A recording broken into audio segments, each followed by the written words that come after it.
مسیح کی الہی اور کبھی نہ ختم ہونے والی محبت میں آپ سب کی سلامتی ہو۔ ناظرین، پروگرام حتمی سچائی میں آپ کو خوش آمدید کہتے ہیں۔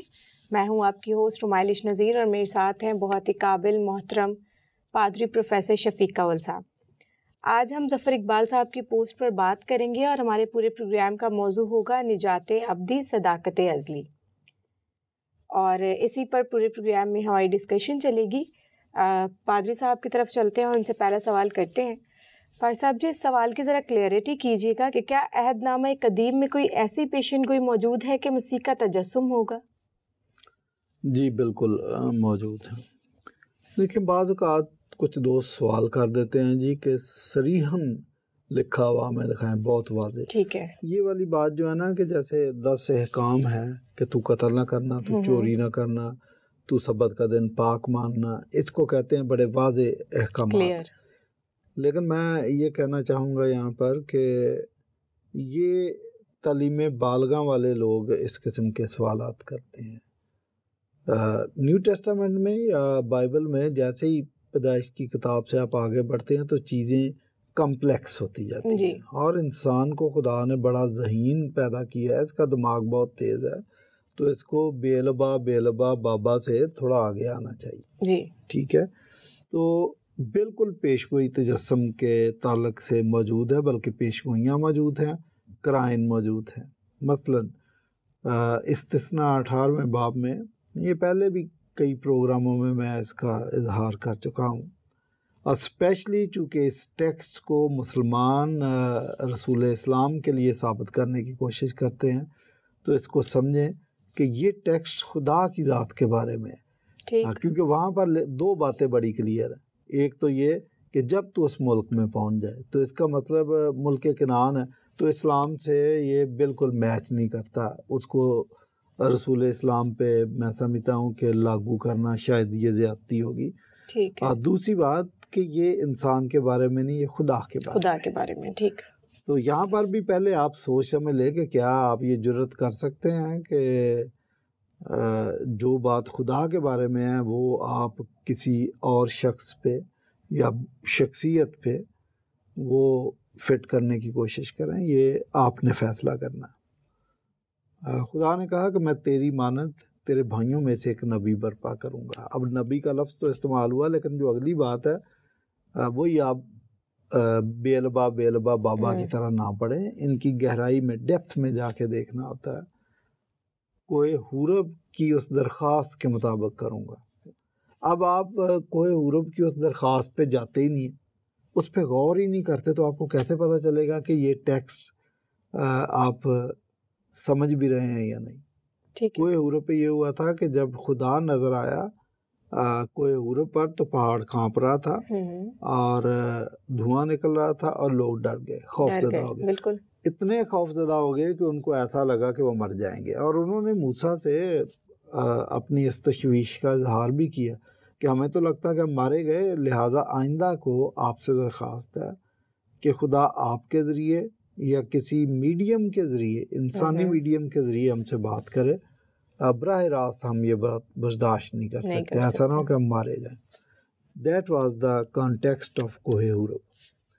تو اس درخواست کے مطابق اگر میں ایک نبی برپا کروں گا، تو اس کا مطلب یہ ہے کہ خدا کہہ رہا تھا، اب آپ کہیں گے کہ یہ اتنی واضح نہیں ہے، لیکن میں آپ کو واضح کر کے بتاتا ہوں۔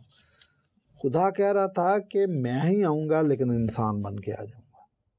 یہ ہے، کیونکہ یہ اس کا مطلب ہے۔ اب آپ کہیں گے کیسے مطلب کلیئر ہوتا ہے؟ ایک تو اس طرح مطلب کلیئر ہوتا ہے کہ واقعی خدا خود انسان بن کے آ گیا۔ دوسری بات یسایہ 35 بات میں بہت کلیئر ہے کہ دیکھو خدا سزا اور جزا لیے آتا ہے، ہاں میں خود ہی آؤں گا۔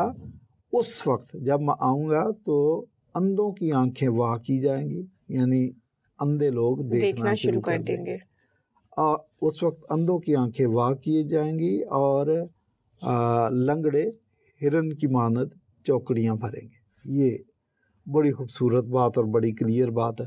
اب مسیح یسوع جب آگے تو لنگڑے چوکڑیاں بھر رہے تھے، اندھے دیکھ رہے تھے، بلکہ ایسے اندھے بھی تھے جن کی آنکھ میں آئی بال ہی نہیں تھا، ان کا فریش آئی بال بھی یسوع مسیح نے بنا دیا ہے نا۔ مردے زندہ کیے جا رہے تھے، اور کوڑی پاک صاف کیے جا رہے تھے. اور جب یوحنا نے اپنے وفد کو بھیجا تو مسیح یسوع نے ان کو کہا بھی یہی. سوال یہ تھا کہ کیا آنے والا تو ہی ہے یا ہم کسی اور کی راہ دیکھیں. تو مسیح یسوع نے وہ سب کچھ جو وہ کر رہا تھا ان کو کہا کہ جا کے بیان کرو، جو کچھ دیکھتے ہو جا کے بیان کر دو. تو کہنا کہ جی تجسم کے بارے میں کوئی آئیڈیا نہیں تھا، بالکل آئیڈیا تھا. اور ہاں یہ ہو سکتا ہے کہ یہودی چونکہ اتنی گہرائی سے انہوں نے سوچنا پسند ہی نہیں کیا، اس لیے انہوں نے یہی سمجھا کہ ٹھیک ہے ہمارے بھائیوں میں سے ایک نبی آئے گا تو نبی آنا چاہیے، اس لیے وہ ویٹ بھی نبی کا ہی کر رہے تھے. لیکن پریشان تھے. آپ دیکھیں کہ مسیح یسوع سے جو وہ الٹے سیدھے سوال کرتے ہیں وہ اسی لیے کر رہے تھے کہ ہمیں تو نبی کی انتظار تھی اور یہ شخص خدائی دعوے کر رہا ہے.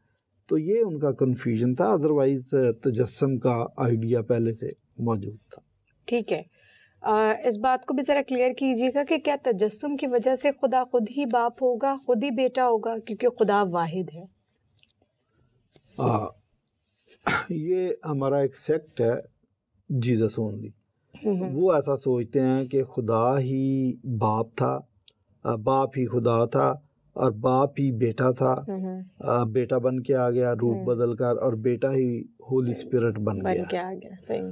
اچھا، اس کو بھی، اس نظریے کو جب ہم چیک کرتے ہیں پوری بائبل سے براڈر کانٹیکسٹ میں تو یہ نظریہ فیل ہو جاتا ہے. ٹھیک. تو یہ ظفر صاحب بھی شاید یہی سوچ رہے ہیں کہ چونکہ استثناء چھٹے باب کی 4 آیت میں لکھا کہ سن اسرائیل خداوند تیرا خدا ایک ہی خدا ہے، تو خدا واحد ہے، تو پھر اس کا مطلب وہی باپ تھا. چونکہ باپ اور بیٹے اور رول القدس کا ذکر ہے، اس سے جان تو نہیں چھڑائی جا سکتی. تو پھر وہ سوچتے ہیں کہ ہو نہ ہو وہ ایک ہی شخصیت ہے اور اس کے یہ تینوں نام. ایسا نہیں ہے. بائبل بہت کلیئرٹی کے ساتھ بتاتی ہے کہ باپ بیٹے اور رول القدس کی پرسنالٹی ان بڑی ڈسٹنکٹ ہے اور ہمیں نظر آتی ہے. بپتسمے کے وقت آپ کو باپ بیٹا رول القدس تینوں نظر آ رہے ہیں. اچھا، پھر مسیح یسوع نے جاتے ہوئے کہا کہ ان کو باپ بیٹے رول القدس کے نام سے بپتسمہ دو، اور پولوس نے بینیڈکشن کا جو فارمولا وہ بھی باپ بیٹے رول القدس کے نام سے کہا. اور عبرانیوں 10ویں باب کی 28ویں اور 29ویں آیت میں لکھا ہے کہ آپ کے خلاف 3 گواہ ہوں گے اور وہ باپ بیٹا اور رول القدس سے.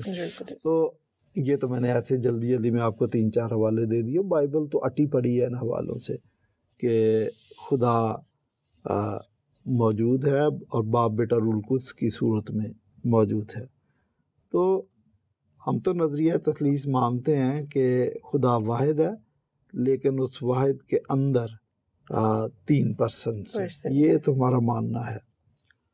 اصل میں جو غلط فہمی اور بھی ہے وہ یہ ہے کہ ایک کا مطلب یہ لیتے ہیں تنہا.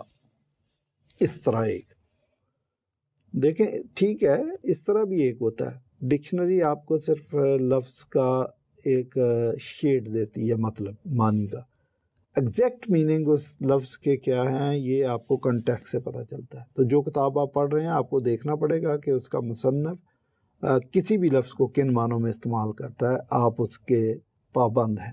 صحیح. کیونکہ a text without context is a pretext. تو یہ آپ کو خیال کرنا. اب میں آپ کو بتاؤں کہ بائبل میں 3-4 جگہ پر، بلکہ زیادہ جگہ پر ایک کا لفظ آیا، لیکن ایک کا لفظ تنہا کے معنوں میں نہیں ہے، بلکہ ایک کے اندر کثرت پائی جاتی ہے. مثلا میاں بیوی کے بارے میں پیدائش کی کتاب میں لکھا ہے کہ وہ دونوں ایک تن ہوں گے. تو یہاں ایک کا وہ مطلب نہیں ہے. مسیح یسوع نے بھی لوگوں کے سامنے یہ کہا کہ اے باپ ان کو بھی ایک کر جس طرح ہم ایک ہیں. یہاں بھی ایک کا وہ مطلب نہیں ہے جو آپ سمجھ رہے ہیں.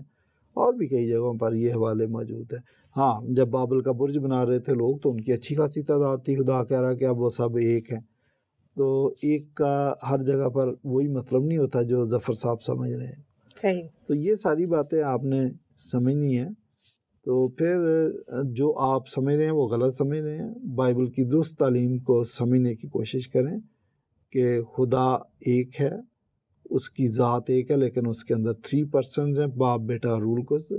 اور خدا کا، رول القدس کا اور کلمت اللہ کا ذکر قرآن مجید میں بھی کیا ہے. آپ اگر ان کو دوسرے طریقے سے نہیں سمجھتے تو یہ آپ کی مرضی ہے، لیکن ہے صحیح. ٹھیک ہے، آپ نے تجسم کو تو کلیئر کر دیا، لیکن کیا اولڈ ٹیسٹمنٹ میں کہیں بھی لکھا ہے کہ مسیح مصلوب ہوگا؟ وہی بات جو میں نے پہلے کی ہے کہ بے لبا بابا کی طرح نہیں پڑھنا، ان گہری باتوں کو بھی سمجھنا. جی، اسکالرز کہتے ہیں کہ ود ان دا لائنز بھی لکھا ہوتا ہے اور وہ بھی آپ نے پڑھنا. ٹھیک ہے. یسایہ 53 بالکل مسیح یسوع کی صلیبی موت کی عکاسی کرتا ہے. صحیح. کہ اس نے اپنی جان گناہ گاروں کے لیے انڈیل دی، وہ اس نے ہماری مشقتیں اپنے اوپر اٹھا لی. اس کی نہ کوئی شکل و صورت رہی کہ ہم خوبصورتی، نہ کوئی خوبصورتی، نہ حسن و جمال کہ ہم اس کے مشتاق ہوں. تو وہ اگر پورا چیپٹر آپ پڑھیں تو آپ کو پتہ چل جائے گا کہ یہ مسیح کی صلیبی موت کی طرف، اس کے کفارے کی طرف اور انسان کی ابدی زندگی اور نجات کی طرف اشارہ ہے. اچھا، زبور 22 بڑا دلچسپ ہے.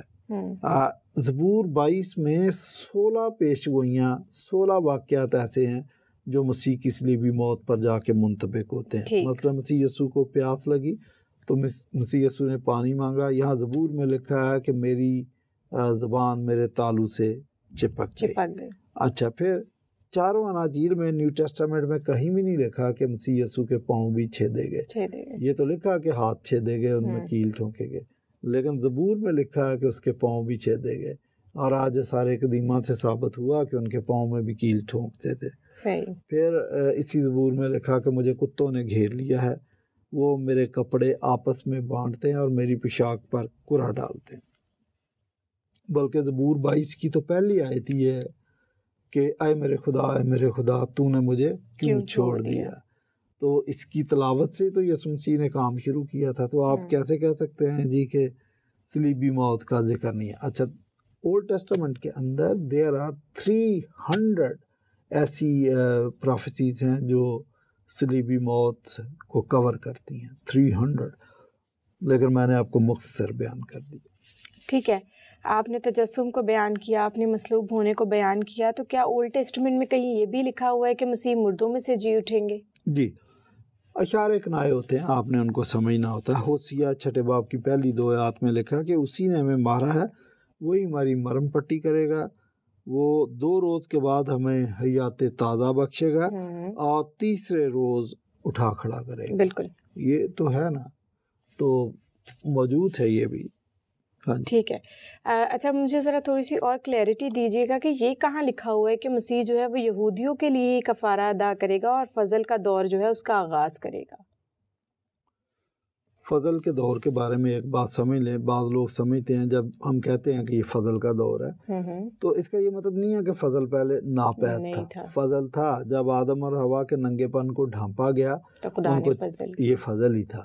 اور یہ جو شریعت ہمیں دی ہے 613 قوانین اولڈ ٹیسٹامنٹ، یہ خدا کا فضل ہی ہے کہ اس نے ہمیں ایک مینول تیار کر کے دے دیا کہ اب گناہ تو کر بیٹھے تو دنیا میں زندگی گزارنے کا یہ ایک تمہارے پاس مینول ہے. البتہ مسیح یسوع کی صلیبی موت کے بعد یہ آپ سمجھیں کہ فضل کے انبار لگ گئے.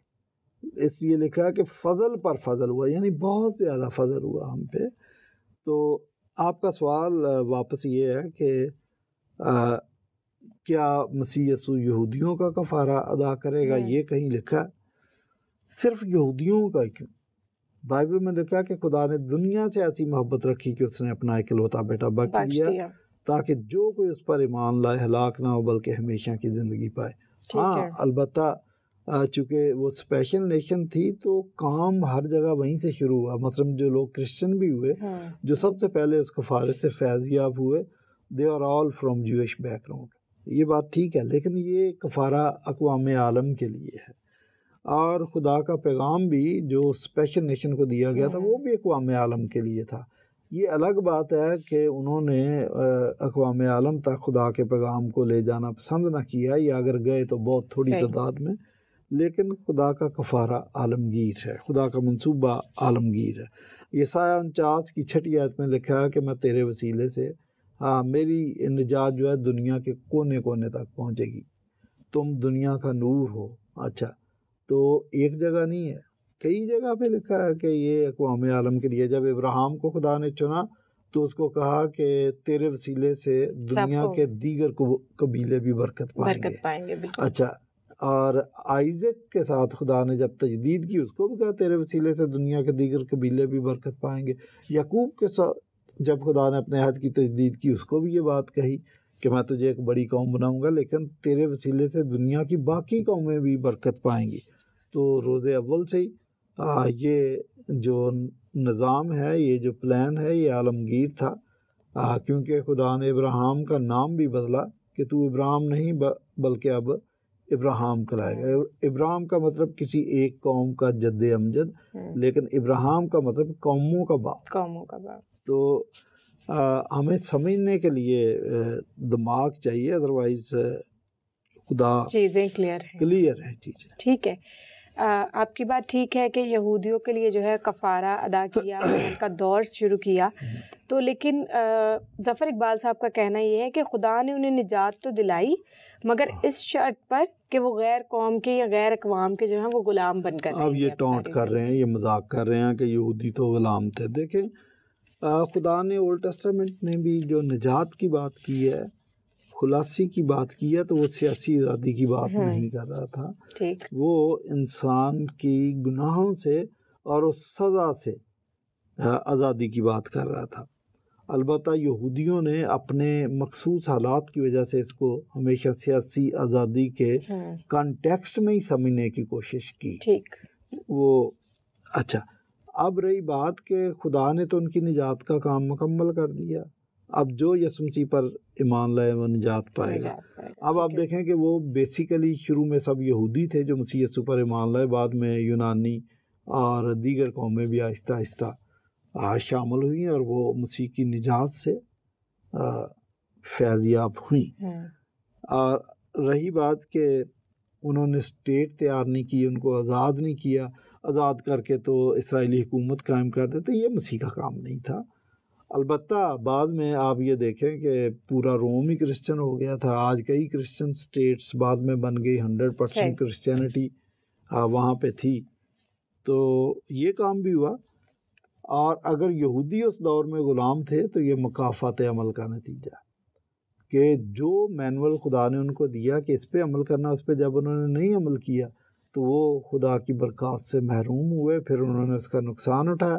اور 20 جگہ ہمیں یہ ملتا ہے کہ خدا نے اگر غیر اقوام کو سزا دی ہے تو ان کو بھی ان کے جرم کی سزا دی ہے. خود مسیح یسوع نے بھی ان کے لیے یہ الفاظ استعمال کیے کہ جب تم پر نگاہ کی گئی تو تم نے اس وقت کو نہ پہچانا، اور یہاں کسی پتھر پر پتھر باقی نہ رہے گا. پاکستان تم سے لے کر ایک دوسری قوم کو دے دیا جائے گا. یہ اس قسم کی ساری باتیں آپ کو ملتی ہیں. ٹھیک ہے، ظفر اقبال صاحب کہتے ہیں کہ مسیح اپنی پہلی آمد پر کام ادھورا چھوڑ کر آسمان پر چلے گئے تھے اور کچھ کام جو ہے وہ آمد ثانی پر نپٹائیں گے. اس کے بارے میں آپ کیا کہتے ہیں؟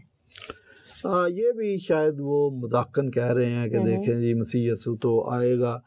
پہلی بات کہ یہ تھیالوجی صرف کرسچن کی نہیں ہے کہ مسیح یسوع دوبارہ آئے گا، یہ تو مسلمان بھی مانتے ہیں کہ آئے گا.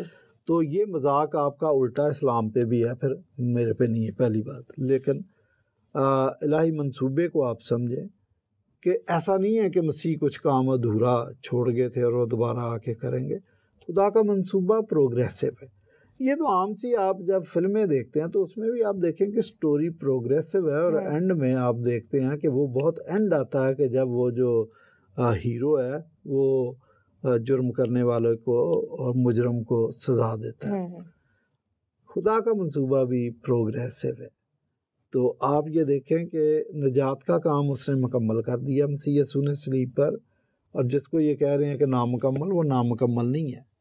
مشن کے کام کے دو حصے ہیں، ایک ہے مشیو ڈیئی اور ایک ہے مشیو ایکلیزی. مشیو ڈیئی یہ ہے کہ نجات کا کام جو خدا کا، جو باپ بیٹے رول القدس کا حصہ تھا، وہ انہوں نے مکمل کر دیا. خدا نے منصوبہ بنایا، مسیح یسوع نے صلیب پر جان دی، تیسرے دن مردوں میں سے جی اٹھے، اور وہ حکم اپنے شاگردوں کو دے کے ان کے سپرد کر کے چلے گئے. اور رول القدس کا یہ کام تھا کہ مشن کے لیے اس مشن فیلڈ کو بھی تیار کرنا اور لوگوں کو بھی تیار کرنا اور ان کے ساتھ چلنا. تو انہوں نے اپنا کام کر دیا. اب کلیسیا کا ہمارا کام ہے کہ اس مشن کو، اس گڈ نیوز کو لے کر ہم ان قوموں تک، ان لوگوں تک پہنچے جو مسیح کو اور اس خوشخبری کو، اس نجات کے منصوبے کو جانتے نہیں ہیں. اور مسیح جب آئے گا تو اس وجہ سے نہیں آئے گا کہ وہ ادھورا کام چھوڑ گیا تھا. یہ جو ہمیں کام دیا ہے جب ہم مکمل کر لیں گے، تو لکھا کہ جب تک دنیا کے کونے کونے میں انجیل کی منادی نہ ہو مسیح دوبارہ نہیں آئے گا. تو مسیح آئے گا جب ہم یہ کام مکمل کر لیں گے. تو یہ کہنا کہ جی وہ ادھورا چھوڑ گئے تھے، نہیں، ایسا نہیں ہے. وہ کام جو چھوڑ گیا وہ ہمارا کام، وہ ہمارے سپرد ہے، ہم نے کرنا اور ہم کر رہے ہیں. ٹھیک ہے.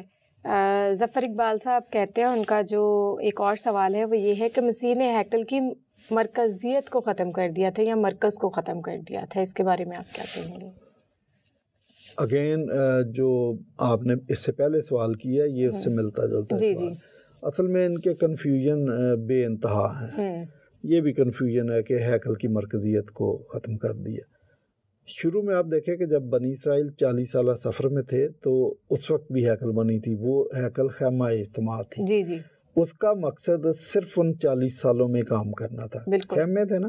اب آپ کہیں جی کہ آپ ملک کنعان میں پہنچ گئے تو آپ نے وہ خیموں کا کام ہی ختم کر دیا بھائی، تو اس کو بھی جاری رکھے. نہیں، اس کا کام ختم ہو گیا. اسی طرح جو ہیکل ہے یہ ایک ابتدائی کام تھا جو ہو گیا. جب اس کی جگہ چرچ نے لے لی تو چرچ ایک عالمگیر ادارہ بن گیا ہوا ہے. تو اب اچھا، پھر ہیکل میں آپ گناہ کی قربانی گزرانتے تھے اور خدا کی حضوری ہوتی تھی. جب ہیکل کا پردہ پھٹ گیا اب خدا کی حضوری ہر جگہ، جہاں 2 یا 3 میرے نام سے حاضر ہوں میں ان کے درمیان موجود ہوں. بے شک. اچھا، اس قربانی کی اب گناہ کی معافی کے لیے ضرورت نہیں، اب دائمی اور پرفیکٹ قربانی ہو چکی ہے. وہ مسیح کی ہے، آپ کو صرف ایمان لانے کی ضرورت ہے. بالکل. اچھا، تو اس کی جو عہد کا صندوق تھا وہ بھی خدا کی حضوری کی علامت تھی. تو اب جب ہر جگہ خدا موجود ہے، آپ پکاریں تو آپ کو مل جائے گا. تو پھر مجھے بتائیں کہ اب ہیکل کی ضرورت کیا؟ اس کا کام ختم ہو گیا. اس کی چرچ جو ہے اس کی ریپلیسمنٹ ہے. جناب کو پتہ نہیں ہے اس لیے یہ بات کر دی. آپ مجھے بتائیں کہ اتنی اندھی لگی ہوئی ہے کہ خدا کی بنائی ہوئی ہیکل ہو، خدا کا منصوبہ ہو، 2000 سال سے ہیکل بنی نہیں رہی. جی. اس لیے کہ اس کا کام ختم ہو گیا. خدا سویا ہوا نہیں ہے تو اس کا کام ختم ہو گیا تھا. تو یاد رہے کہ جو نیشن، اسپیشل نیشن تھی یہودیوں کی، اسرائیلیوں کی، اس نیشن کی جگہ کرسچن نیشن نے لے لی. اور پھر نیو ٹیسٹامنٹ بھی آ گیا اور عہد ابراہیمی کی جگہ عہد مسیحی، نیو ٹیسٹامنٹ، اور ہیکل کی جگہ چرچ. اور اب قربانیوں کی ضرورت نہیں ہے بلکہ کرسچن مشن آ گیا، ہم نے انجیل کی منادی کرنی. ٹھیک ہے. پال صاحب جی، ظفر اقبال کہتے ہیں کہ یہ نیا عہد کس قسم کا عہد ہے جس میں شریعت موسوی کا کوئی شریعت موسوی جو ہے اس کی کوئی گنجائش نہیں ہے؟ پہلی بات تو یہ سمجھیں کہ شریعت جو نیا عہد ہے یہ شریعت موسوی کا کلائمیکس ہے، ضد نہیں ہے. ٹھیک ہے. اور جو شریعت ہے وہ اس طریقے سے ڈیزائن کی گئی تھی کہ وہ مسیح یسوع کی صلیب اس کا کلائمیکس ہو. ٹھیک. مثلا اولڈ ٹیسٹامنٹ میں آپ یہ دیکھیں کہ آپ اپنے گناہ کے لیے قربانی گزرانتے تھے، آپ کو معافی ملتی تھی، مل جاتی تھی. ٹھیک ہے. لیکن اس قربانی میں مسئلہ تھا کہ یہ جانور کی جو قربانی ہے یہ 1 سال تک ہی چلتی تھی. اور 1 سال کے اندر بھی پوری قوم کے لیے بھی ایک دفعہ یوم کپور کا دن مقرر تھا. اور کاہن، سردار کاہن، پہلے اپنے خاندان کے لیے، اپنے لیے، پھر پوری قوم کے لیے بھی ایک قربانی دیتا تھا. اچھا، پھر ہیکل کے متعلق قربان گاہ کے اوپر لکھا تھا کہ لگاتار آگ جلتی رہے اور جلتی رہتی تھی. اگر آپ پنجاب میں جائیں تو جو اینٹیں پکانے والا بھٹا ہے وہ بہت اونچا ہوتا ہے، چمنی لگی ہوتی ہے اور اس میں سے دھواں نکل رہا ہوتا ہے. اور اس سے یہ پتہ چلتا ہے کہ یہ بھٹا چل رہا ہے. ایک اور بات کہ جو پنجاب کے اندر جو گڑ بناتے ہیں گنے کا، گورنمنٹ ان کو منع کرتی ہے تاکہ وہ جو گنے ہیں وہ فیکٹریوں میں جائیں اور چینی بنے. لیکن بعض لوگ اپنی مرضی سے چوری چھپے کوشش کرتے تھے کہ وہ اس سے گنے سے گڑ بنائیں. جب گڑ بناتے ہیں تو وہ ایک آگ بھی جلاتے ہیں. تو جو چھاپا مار ٹیم تھی وہ آگ سے، دھوئیں سے اندازہ ان کو لگ جاتا تھا کہ وہاں پہ گڑ بن رہا ہے، کام ہو رہا ہے. ہیکل کے اندر جو لگاتار وہ دھواں نکل رہا تھا قربان گاہ کا، وہ اس بات کا ثبوت تھا کہ انسان گناہ گار ہے. صحیح. آپ کو سمجھ آئی؟ انسان گناہ گار ہے. تو صدیوں کے بعد خود یہودیوں نے بھی یہ سوچنا شروع کر دیا تھا کہ ہم قربانیاں دے دے کے تنگ آ گئے ہیں، جی کوئی مستقل انتظام ہونا چاہیے. تو یہ نظام تو خدا کے انتظام میں پہلے سے موجود تھا. یہ نہیں ہے کہ خدا نے ان کی سوچ کو دیکھ کر یا یہ واپس انتظام بنایا. نہیں، خدا کے پہلے سے منصوبے میں یہ بات شامل تھی. ٹھیک ہے. اس لیے جو صلیبی موت ہے یہ اسی شریعت کا کلائمیکس ہے، جو سمجھنے کی بات ہے کہ جو شریعت میں حکم تھا کہ آپ قربانی دو، یہ اس کا کلائمیکس ہے. اور جو مسیح نے کہا کہ میں شریعت کو منسوخ کرنے نہیں بلکہ پورا کرنا، وہ یہی پورا کیا کہ میں ایک مستقل اور پائیدار قربانی دے دیتا ہوں. صحیح. تو بعض لوگ جو واپس بلکہ شروع کرتے ہیں اولڈ ٹیسٹامنٹ سے، میں کہتا ہوں کہ جو بینچ مارک ہے وہ جیزس کی قربانی صلیبی موت ہے. وہاں سے ہمیں واپس شریعت کی طرف جانا چاہیے کہ شریعت کیا ہے، پہلے اس کو سمجھیں. کیونکہ لکھا ہے کہ یہ جو اولڈ ٹیسٹامنٹ میں جو قربانیاں تھیں یہ اس مسیحی قربانی کا عکس تھیں، صلیبی موت کا عکس تھیں. اصل قربانی یہ ہے. دوسری بات کہ نیو ٹیسٹامنٹ آپ کو شریعت سے منع نہیں کرتا، نیک مال سے منع نہیں کرتا. 3-4 جگہ نیو ٹیسٹامنٹ میں لکھا ہے کہ ہمیں نیک مال کرنے چاہیے، ہمیں نیک مال کے لیے خلق کیا گیا ہے. ہاں، جو ڈفرنس ہے وہ یہ ہے کہ اولڈ ٹیسٹامنٹ میں ہم اپنی نجات کو اعمال پہ بیس کرتے تھے. نیو ٹیسٹامنٹ میں آپ اعمال پہ بیس نہیں کر رہے، بلکہ وہ جو اعمال اور نیکیاں اور شریعت کے اعمال ہیں وہ آپ کا فروٹ ہے آپ کی زندگی سے. مطلب میں آپ کو بتاؤں کہ کیسے شریعت کلائمیکس ہے. اولڈ ٹیسٹامنٹ میں لکھا تھا چوری نہ کرنا. اچھا، اب ہم امپلیمنٹ کرتے ہیں اس پہ، چوری نہیں کرتے تو ہم نجات کے حقدار ہیں. لیکن نیو ٹیسٹامنٹ میں ہمیں اگر ایمان سے نجات ملتی ہے تو کیا ہم چوری شروع کر دیتے ہیں؟ نہیں، بالکل. ہم اس پہ بیس نہیں کر رہے، لیکن اب بھی ہماری زندگی اس کو امپلیمنٹ کرتی ہے کہ بھائی چوری نہیں کرنی، برا کام نہیں کرنا، بلکہ مسیح نے کہا کہ آپ کسی کو بری نظر سے نہ دیکھو. بالکل. تو یہ نہیں ہے، سیریمونیل لاز جو ہے وہ پورے ہو چکے، اور باقی جو شریعت ہے وہ ہماری زندگی کا حصہ ہے. ہم اس کو امپلیمنٹ کرتے ہیں اس دنیا میں رہتے ہوئے. یہ ان کو پتہ نہیں ہے. سیریمونیل لا، قربانیوں کا سسٹم جو ہے وہ بہت ساری چیزیں ہیں جن کو ختم کیا گیا، لیکن باقی لاز اپنی جگہ پر موجود ہے. ٹھیک ہے. بہت بہت شکریہ. بہت ہی خوبصورت طریقے سے آپ نے تمام تر جواب دیے. ناظرین، میں امید کرتی ہوں کہ آپ کو ساری چیزیں جو ہیں وہ سمجھ آ گئی ہوں گی. اس کے علاوہ بھی اگر کوئی کوئری ہے تو آپ اسکرین پر دیے گئے نمبر سے ہم سے کانٹیکٹ کریں. وہی بات جو میں ہمیشہ آپ سے کہتی ہوں کہ سچ بولیے، سچ کو سنیے، سچ کی برداشت پیدا کیجیے اور سچ کو کھوجیے. اسی ایک بات کے ساتھ آپ سے اجازت چاہیں گے. اگلے پروگرام میں پھر آپ سے ملاقات ہوگی. خداوند آپ سب کو برکت دے. آمین.